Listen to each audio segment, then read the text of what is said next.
Hey everyone, welcome to Rethink Health. Today on this video, the new year. Everyone always turns to a new diet, and maybe it's good, but should you? I don't think so. So I'm going to give you 3 things that you can do instead, some tips and advice for you instead of going on a new diet.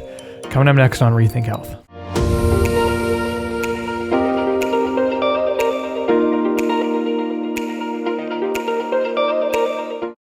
Hey everyone, welcome to Rethink Health. My name is Daniel, and on this channel, it's all about helping you eat and live in a way that leads to a healthy lifestyle for you and your family. If you're new here, please consider subscribe and hit that thumbs up button, and you can also listen to this on any podcast channel as well. So please don't get caught up in the new fad diet this year. For your New Year's resolution, don't let someone steal you into the one of their new money schemes. And I know, some diets are good, some help people. Some have conditions that need a special diet, and that's great. Some can use a diet in a short term to help with some goals, to help maybe lose some weight, to help maybe do a detox or a reboot. Yeah, that's great. That's awesome. If you want to do that, if you feel led to do these things, go ahead and do it. But I just want to tell you that you don't have to. You don't have to. A new diet is not going to fix your problems. For the majority of us, and for the majority of people today, you start a new diet, and what happens? The diet tells you to eat everything that you don't want to eat and don't eat what you do want to eat, right? So you're just going to go back to what you normally eat in the first place, and usually you go back even worse than you were before. So we just need to be really careful. I'm not going to be on one extreme or the next. Just really be careful. Really think out, is this really worth it for you? And maybe it is, but maybe it's not. So I just want to give you 3 things that you can do instead and encourage you with these things.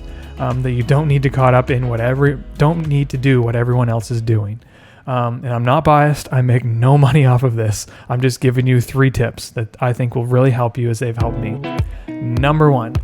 Know what you are eating. Get to know the food that you are putting in your body. Get to know what you're putting in your body, right? It kind of makes sense.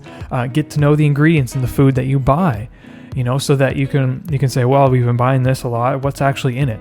Wow, there's a lot of sugar. Or this is mostly like processed food. There's a lot of ingredients in it that I don't even know what they are. They're probably really harmful for me, So let's maybe not buy this as much. Let's find a different option. So get to know what you're eating and what you're putting in your body. Get to know what ingredients are healthy ingredients, natural ingredients, and what are not. Just start paying more attention. Gradually cut out the bad and start adding in more good, whole, natural food. Number 2, have a balance. Gradually decrease the amount of processed junk food, sugar, fast food, things like that, and add in more good, nutritious food. So we all know what is good and we all know what is junk, right? We don't need a list or a diet to tell us what is good and what is bad. We really know what it is. Sometimes we may be deceived in some things. That's why we need to know what we're putting in our body, like I said before. So this balance that I'm talking about is, and I've said it before, that the majority of people in North America eat, for just a number's sake, to get a picture, 80 to 90% bad junk food, processed food, and maybe 5, 10, or maybe less % is good, nutritious food. And our bodies are just starving. They're trying to survive off of that little bit of good food that we give it. So if we switch this balance to the majority of food that we eat is really good, nutritious food, and the bad we eat is just a small amount, a bit here and there, then that bag of chips or whatever is not going to matter if you're getting the most of the food that you get in your body is so nutritious, right? So we just need to switch this balance and have the majority of good food and a little bit of bad food. And as you begin eating more good, nutritious food, your body's going to love you. A switch is going to happen, and it's going to crave more of that good, nutritious food, because you'll get to realize, wow, I feel really good now. I don't want to feel bad like I did before, and you won't gravitate to that food anymore. So start making new habits, and the bad habits will eventually die out. You'll feel so good you won't want to go back, like I said. So before I start the third point and the last point, if you're enjoying this video, if it's helping you, please leave a comment, let me know. If you have any questions, let me know, leave a thumb up. give a thumbs up, subscribe. And if you're wondering where to start, they're like, well, what you're saying is good, but I don't really know where to start. I need some help. Well, reach out to me. I'd love to help you, make a plan for you. And also, you can also start the 5-day family smoothie challenge, which I have on my website, and there'll be a link in the show notes below. And that'll help you get started on your path to regaining and maintaining good health. So tip number 3, that's 3 fingers. And this is so important. Oh man, I'm just so passionate about this tip. So the first one was know what you're eating. The second one was have a good balance. Get more good habits in, the bad will get out. And so tip number 3 is practice self-control. Eat to live and not live to eat. In our culture, we eat and we eat and we eat and we snack all the time. We're always packing in the food. We're storing up.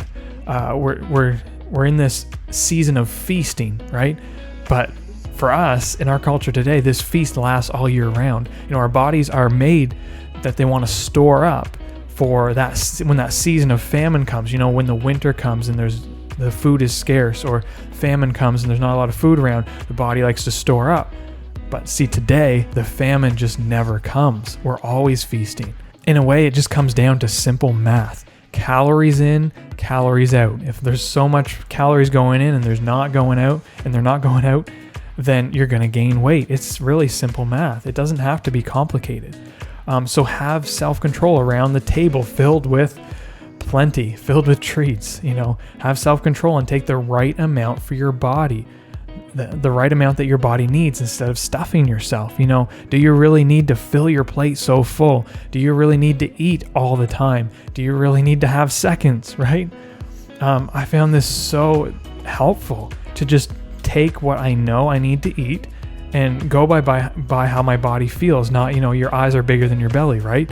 You always want more because it's so good.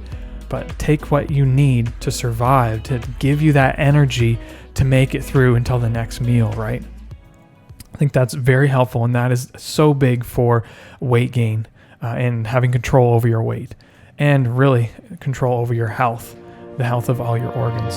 So 3 tips, I hope they helped you. The first one is to know what you're eating. Second one is have a healthy balance and practice self-control. If you do these, the key to these are doing this consistently. If you only do it for a week or here and there, it's not going to work. You need to practice these 3 things consistently to be able to maintain great health for years to come. I hope this video helped you. Talk to you soon.